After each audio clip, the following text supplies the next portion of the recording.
all my beautiful friends. This is Shireen Purewal bringing you the latest real estate update here with the BC Home Group. All right, so dear friends, your question is what's going on in the market this week? We're August 29 today, and what are we seeing? We know that Bank of Canada next month is going to make the interest rate announcement, whether it's a hike or they stay put. We're all definitely feeling the pitch, and we're seeing a bit of the slowdown happening based on what they've done on the past and what the economy is headed towards. You see, if you look at the last 20 years or 30 years or 40 years of market trends, they always end up printing more money, and to print more money, this will cause inflation. Why is price of milk not $2 like it was 20 years ago? Why is it $4 or $5, $6 now? Because these central banks continuously print money to stay in control of the market, okay? This is just in really simple terms, and it's technically here and there, maybe a bit off, but essentially, if you want the gist of it, that's what happens. Central banks keep printing money, inflation happens continuously, and the reason why they print money, you're like, okay, why do they keep, is to get more money into the economy and the economy going. But as a result of them continuously do this, money devalues over time. Now, what they're doing this time is they're saying, well, during COVID, we printed a lot of money, like too much money. We need to control the value of money because our money's losing too much value now. It's 7-8% inflation, suppose. We need to control this. So let's take some money out of circulation. And how do they take money out of circulation? Is they increase interest rates where everything slows down. You're seeing China slow down. Store prices slow down. Buyers slow down. But this creates a bit of a tricky situation. It doesn't take into, so you've got this at play with central banks, but what central banks can't really control is supply and demand.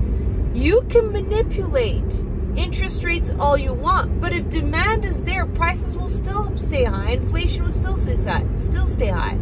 You can manipulate interest rates as much as you want, central bank, but if the price of oil keeps going up, transporting goods will go up, and the price of the building homes will go up. So guys, this is what I foresee. I'm going to tell you right now. They're not going to win the battle against inflation. They're not. Okay? They're going to control it. They cooled it down. They scared people off. US is going aggressive. They're like, no, we're going to increase interest rates. We're going to keep increasing interest rates. Canada here, we're more conservative. We follow them, but we keep put. They're going to stay put is my prediction for September. Maybe increase. There's a chance of them increase, but they're going to stay put. But because they're a bit scared. They want to mess around. And what's going to happen? Next year, they will drop interest rates. They cannot afford this economy to go into slowdown. They can't. Our whole economy is based on real estate. If you crash that, you're crashing the economy. You're not going to win your elections next year. Remember, we're going into elections next year too. So all of this matters. The more upset, so my prediction is right before elections, perfect timing to keep those, those voters happy. They're going to do something with interest rates. It's all politics too. So you've got all these factors involved. But they will decrease those interest rates. They won't let the people suffer, the voters suffer.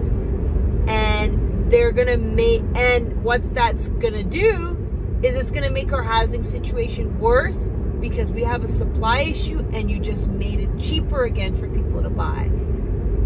So, but on the other hand, you're also making it harder for people to buy because they can't get loans. So it's interesting times. It's interesting times. We don't know what force is stronger, so we can't really predict the outcome. Is it the supply issue? The people who can buy are stronger? Or are there more people with cash or people with more mortgages? We just don't know. But what I foresee is that it will soon, we are seeing opportunities. You will see more opportunities because people are finding it hard to get financing. Okay? We're going to see more opportunities on that front. And if you're a seller and you don't know what's going to happen, one bird in the hand is better than two in the bush. What if the Bank of Canada increases interest rates next month and decides to do another interest rate hike? And then it's next year when they see, whoa, the real pinch is happening, they're going to drop. You know, it all depends on how quickly you want to move. If you're a seller who needs to move, price it now, price it a go.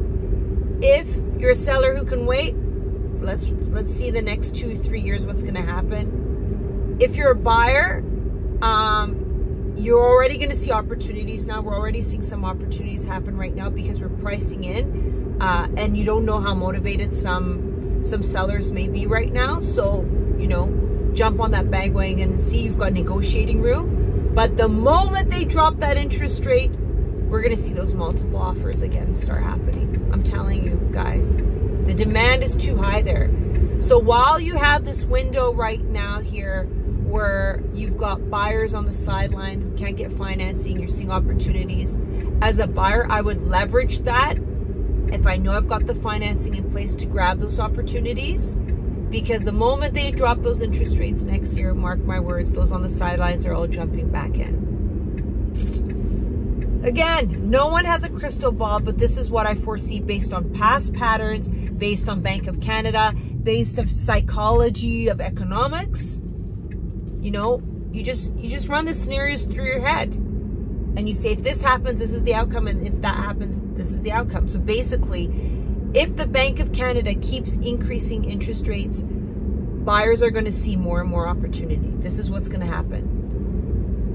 But eventually, the Bank of Canada will not let too many opportunities and too much effect of these opportunities and desperateness and the crash of the market to take place. Because once they see that happen, they're going to say, nope, we can't do this. Let's just print more money. Let's lower the interest rates. Let's get those people back in. We need to stimulate the economy. That's what's going to happen. And then what's going to happen again? We're going to repeat this cycle. We will, because there's not enough supply. So dear friends, that's my update for today.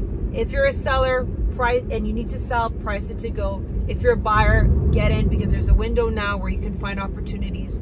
If the Bank of Canada next year starts dropping interest rates because of the supply issue, we're going to see multiple offers start all over again because there's just not enough supply. Cheers, guys. Update there, like and follow for more. And if you have questions, is there a question that you want me to answer? Please write your question down in the comments below. Let's try to see if I can answer that in the next video. But definitely, if you want to hedge all of this, you don't have the money now, but you want to get in. Pre-sales, we could find you an opportunity on pre-sales, because I'm telling you right now, cost of construction, you ask anyone who's in the trades business, has cost of construction gone down? Has the cost of labor gone down? It hasn't. So cost of new construction will not be going down, team. And the demand is there. Where you're going to find opportunities, those people in pre-sales who can't close right now because they can't get the financing, you can pick those up cash. But if you're one of those people who needs to save up the down payment, you can find good opportunities in some pre-sale projects as well. Now, I can't speak to other markets, but in the Victoria market, I can definitely give you my best advice and protect you guys and say, stay away from this pre-sale. This is a good deal on a pre-sale, and help you accordingly. But in other markets, I can't really say, but I can tell you what the cost per square foot of construction is and help you accordingly, and run the numbers through my head and said what makes sense and what's a good price point to get into. Again, it's all numbers. You got to run the numbers and see what is an opportunity and what is not. And that's where we come in. Cheers, guys. Take care. Thanks again.